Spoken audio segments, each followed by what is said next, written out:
my Trans Am. It doesn't really have a name yet, but just got it back from the tune shop for the second tune with methanol. So this is where it's going to be for the rest of this year. Started with the stock LS1 block, bored it out 5 over, make it a 347. Aftermarket rods, aftermarket pistons, aftermarket heads, aftermarket intake. They had a Procharger kit and a Mighty Mouse catch can. And over here you have all your stuff for the methanol running along the side by the 2-step up into here for the meth injection. On the right hand side, on the way down, which we have some footage of earlier, is going to be the Procharger Setup. It's a D1 SC head unit with a 355 pulley. Makes about 16 pounds of boost at the top, about 7,000 RPMs. After that, it kind of falls off. I'm using the dual intercooler setup. Not a lot of people run that with this much boost, but it is kind of more efficient, and it's kind of gives a sleeper look even though the exhaust gives away the car from a mile away. Otherwise, my man Dan did all my custom fab work here into the plenum. I'm good to go there. I am running an aftermarket fueling system. It's Bosch 80-pound injectors with the Lonnie double pumper setup in the trunk, 2 320 Racetronics pumps. And then I'm running the 660 milliliter meth injection nozzle from Snow Performance Kit. It is 100% meth mix. I tried 50-50, didn't give me what I wanted, switched to 100%. I run VPM1. A 2.5 gallon tank in the trunk.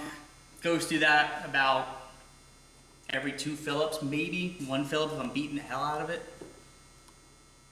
This is all run through a 6-speed from Tech Performance. It's a level 3 T56, which means it's a Viper overhaul, Viper main shaft, cryo frozen gears, micro polishing, everything Tech offers for a T56 basically.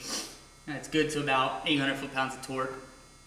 And in the very back, it is bolted to a strange 60 rear end, 354 rear gear ratio. Cruising on the highway, I can do 80 at 1800 in 6th gear, 65 at 2000 in 5th gear. It's not too bad for city driving. You can step up like a 373, a 390, or even a 410 would.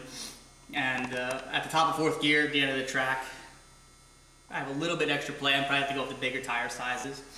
Interior of the car here, go over some of the modifications we did. Obviously the biggest one is the 8-point cage, the swing outs up here held in by pins, and the Corbeau RRS seats on both sides, along with Corbeau 5-point cam lock harnesses. The 5th point's tucked underneath the seat right now, so you can't see it. I prefer the cam lock over the latch. I know people say it's easier to pull a latch than it is to twist the cam lock when you're in trouble, but when you're kind of driving it daily, lifting latch is an absolute pain in the ass.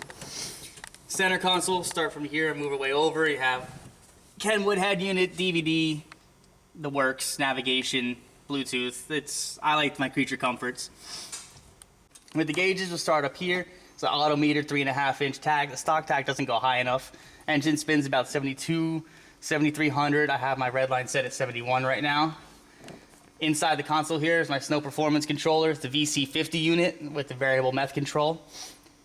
Up here we're going to have my boost gauge, also with vacuum. It is a slightly larger cam, Tech Performance Stage 2 blower cam, so I need to be able to monitor my vacuum if I want to keep my power brakes. Down here, AEM AFR gauge, and underneath that is going to be a glow shift fuel pressure regulator, fuel pressure gauge, not regulator. And all the way back here, you're probably hard to see, this is my autometer shift light with built-in tach, and that's where I can change my shift light on the go. And it also has a digital tach readout that I can save and log and pull to a computer so I can see what all my shift points were in real time after our run. So I just wanted to add on to, with the roll cage, Zach wanted to save a lot of weight because, I mean, according to me, these things are a boat, but, you know, Zach says they're nimble. But anyway, they weigh quite a bit, and with, you know, his subs and everything and keeping all the stock interior, what we did was, with the cage, we went with this really expensive stuff called Dolkel R8. It actually just got approved like 2 years ago through like NHRA. And it is actually lighter than chromoly, and it's about 3 times stronger than chromoly. A normal 8-point cage like this will probably weigh around like 190 to 200 pounds, you know, obviously depending on the length of the car. With this setup, it's around 90 pounds, which, you know, when you're at the track, every ounce counts pretty much. That's my motto.